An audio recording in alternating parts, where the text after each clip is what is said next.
Manusia tanpa otak. Semua pertanyaan Ridwan mengingatkan Bagas pada kejadian di mana Hafiz pernah berbuat macam-macam pada Nilam secara mistis. Entah apa tujuannya. Yang jelas pria itu selalu berkilah jika ditanya.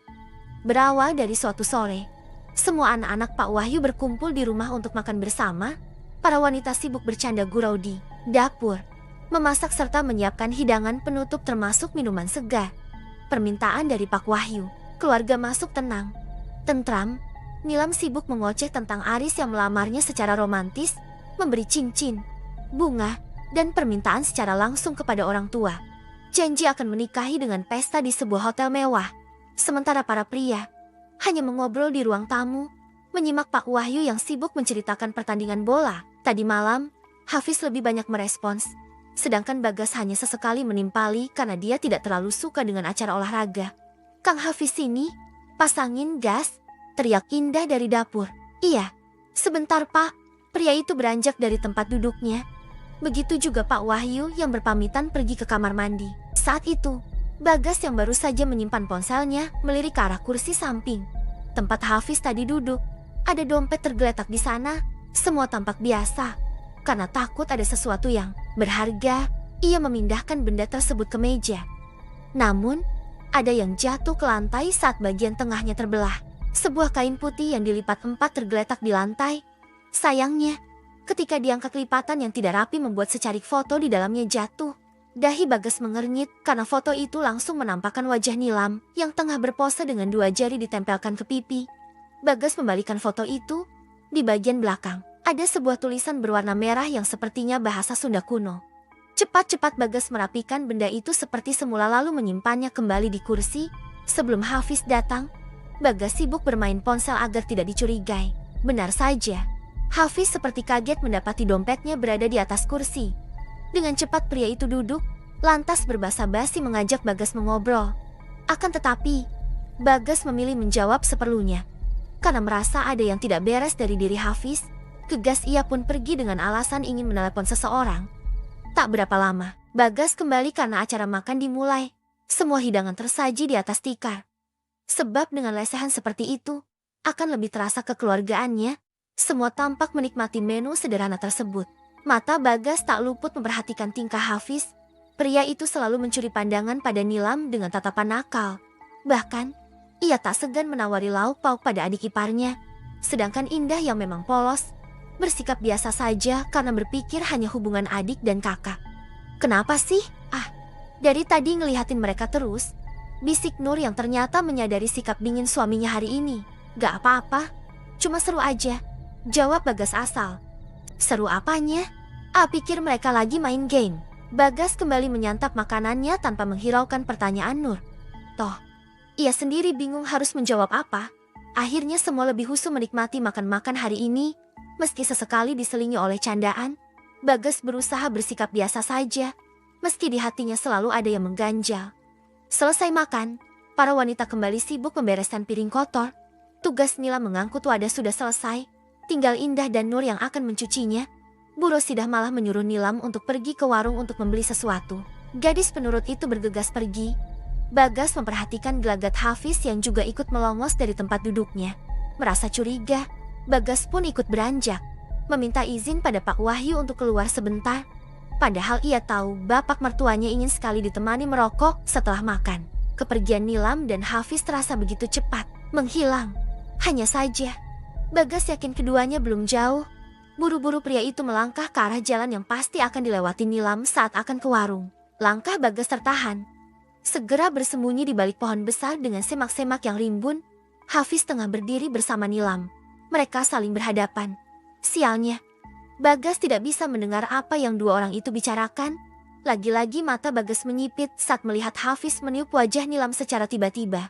Nilam merespons dengan gelengan kecil. Wajahnya yang penuh senyum seketika berubah menjadi datar. Tatapannya pun kosong.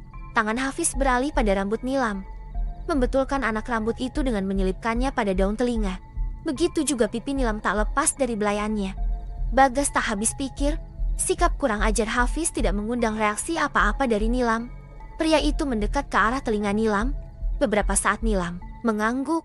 Setelahnya, Hafiz melangkah dengan cepat mengarah ke area jalan sempit menuju pemakaman. Nilam yang ditinggal sendirian mulai berjalan perlahan, mengambil arah yang sama dengan jalan yang diambil Hafiz. Bagas berusaha menahan diri untuk menghajar Hafiz. Ia ingin tahu apa yang akan diperbuat oleh suami adik iparnya itu. Dengan langkah yang sedikit berhati-hati, Bagas mengikuti Nilam dari belakang.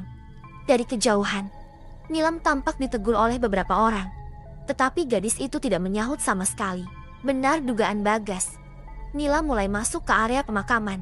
Karena langit sudah mendung, ditambah waktu sudah begitu sore. Konon, pergantian sore ke malam adalah waktu mereka menunjukkan intensitasnya. Cepat-cepat pria itu berlari mendekati Nilam. Ia menarik tangan adik iparnya, membuat keduanya saling berhadapan. "Nilam, ngapain kamu kesini? Cepetan pulang," bentak Bagas. Tatapan Nilam masih begitu kosong. Mata dengan bulu mata lentik ia tak berkedip sama sekali. Merasa ada yang aneh, Bagas kembali memanggil nama Nilam dengan mengguncang bahunya. "Nilam, istighfar." "Hei Nilam." Tak berapa lama pun Nilam tersentak. Ia seperti orang linglung yang bingung dengan dirinya sendiri. Tubuhnya memutar, seakan mengamati lingkungan tempat mereka berdiri. "Loh, Bagas, kita kok ada di sini?" tanya Nilam panik. Bahasa tubuhnya menandakan bahwa ia panik dan ketakutan. "Justru yang mau nanya sama kamu. Kenapa kamu ada di sini?" ditanya seperti itu. Nilam malah terdiam beberapa saat. Bola matanya bergerak-gerak, seakan mengingat sesuatu sebelum kakinya melangkah tanpa arah tujuan. Nilam pun mulai berkata, "Gak tahu terakhir lagi ngobrol sama Hafiz, katanya nitip rokok." Sontak tangan Bagas mengepal. Ia pun mengajak Nilam untuk pulang. Sepanjang jalan, Bagas mengingatkan Nilam untuk banyak beristighfar. Nilam yang masih bingung terus saja bertanya, apa yang terjadi pada dirinya? Meski Bagas yakin kali ini semua ulah Hafiz, pria itu tentu tidak memberitahu Nilam secara gamblang. Bagas hanya meminta Nilam untuk berhati-hati pada orang terdekat yang bisa saja baik, tapi malah menjerumuskan. "Untuk apa sih Hafiz lakuin itu ke Nilam?" tanya Ridwan penasaran dengan kepala yang celingukan. Memperhatikan laju mobil Hafiz. Semakin lama, mobil itu makin masuk ke area perkampungan. Entahlah, si kunyuk itu pikirannya susah ditebak. Kendaraan Hafiz mulai berhenti di sebuah lahan kosong. Tidak boleh sampai ketahuan, Ridwan memilih parkir di belakang truk yang kebetulan parkir di pinggir jalan. Untung saja kaca mobil Pak Lurah terlihat gelap dari luar. Mereka tidak perlu menunduk untuk bersembunyi. Orang yang ada di dalam mobil pun keluar. Tak lama, asisten Mbah Padri yang menggunakan sepeda motor pun datang. Pintu belakang dibuka. Tampak Hafiz mengeluarkan Nilam dari luar. Ternyata, Hafiz menggendong adik iparnya, dibantu oleh Indah yang terus berdiri di belakang suaminya. "Mau dibawa kemana ya, Gas?" Ridwan masih menatap orang-orang tersebut yang masuk ke sebuah gapura kecil samping tempat parkir mobil mereka. "Turun, Wan, kita ikuti," pinta Bagas. Akhirnya keduanya turun. Sebelum pergi, Ridwan memastikan mobil dalam keadaan aman dari mulai pintu sampai jendela. Mereka langsung melangkah dengan sedikit tergesa, sesuai jalan yang diambil oleh rombongan Mbah Padri. Jalan yang diambil ternyata sebuah tangga yang menurun. Ridwan dan Bagas memilih berdiam sejenak, membiarkan Mbah Padri selesai menuruni anak tangga agar jarak mereka tidak terlalu dekat. Setelah langkah kaki mulai sayup-sayup, barulah kedua pria itu pun turun. Samping-samping anak tangga itu adalah pohon yang menjulang tinggi. Jalanan terebut hampir tertutup rumput odat yang rimbun. Sesekali Ridwan dan Bagas harus menyibak dedaunan liar karena menghalangi langkah mereka. Sampai di bawah, keduanya harus tetap berhati-hati. Takut rombongan menyadari ada orang yang menguntit mereka. Langkah itu kian dipercepat kala melewati jajaran pohon beringin serta pohon damar yang berusia ribuan tahun. Belum lagi semak belukar serta tanaman paku yang menyebar di mana-mana. Suara binatang begitu riuh, seperti menyambut banyak tamu malam ini.